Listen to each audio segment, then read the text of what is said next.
Superfast news, आवाज जनसामान्यांचा. वांगचूक यांच्या समर्थनार्थ माहूरमध्ये विद्यार्थ्यांच्या भव्य जनआक्रोश मोर्चा.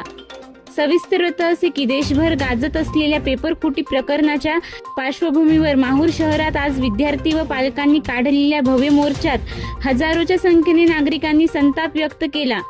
शिक्षण व्यवस्थेतील बिघाडाविरोधात शिक्षण मंत्री धर्मेंद्र प्रधान यांच्या राजीनाम्याची मागणी करण्यात आली.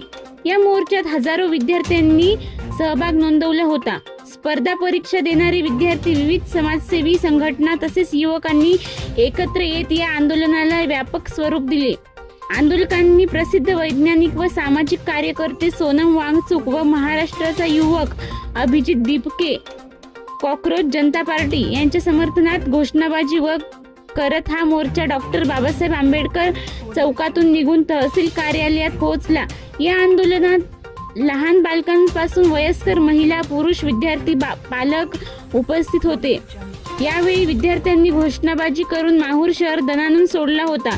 यावेळी मोदी हमसे डरते हैं, पुलिस को आगे करते हैं, नहीं चलेगी, तानाशाही नहीं चलेगी, दिल्ली पोलीस हाय हाय अशा घोषणा देण्यात आल्या होत्या. आंदोलनाच्या प्रमुख मागण्या: विद्यार्थ्यांचा आवाज दाबू नका, विद्यार्थ्यांवरील कथित लाठीचार्जची निष्पक्ष चौकशी करून दोषीवर कारवाई करावी, विद्यार्थ्यांवरील अन्याय थांबवून त्यांच्या भविष्याचे रक्षण करावे, लोकशाही हक्क व मूल्यांचे रक्षण करावे. केंद्रीय शिक्षण मंत्री धर्मेंद्र प्रधान यांनी नैतिक जबाबदारी घेऊन राजीनामा द्यावा. यावेळी माननीय नगराध्यक्ष फिरोज डोसानी उभाटा चे जिल्हा प्रमुख ज्योतिबा खराटे, माजी जिल्हा परिषद उपाध्यक्ष समाधान जाधव, काँग्रेसचे आनंद पाटील तुपदाळे, माजी उपनगर अध्यक्ष अश्विनीताई आनंद तुपदाळे व श्री मेघराज जाधव, श्री मनोज कीर्तने व विद्यार्थ्यांनी आपले मनोगत व्यक्त करत या संपूर्ण प्रकरणाचा निषेध केला. महाराष्ट्र सुपरफास्ट न्यूजसाठी गणेश वाडेकर, माहूर.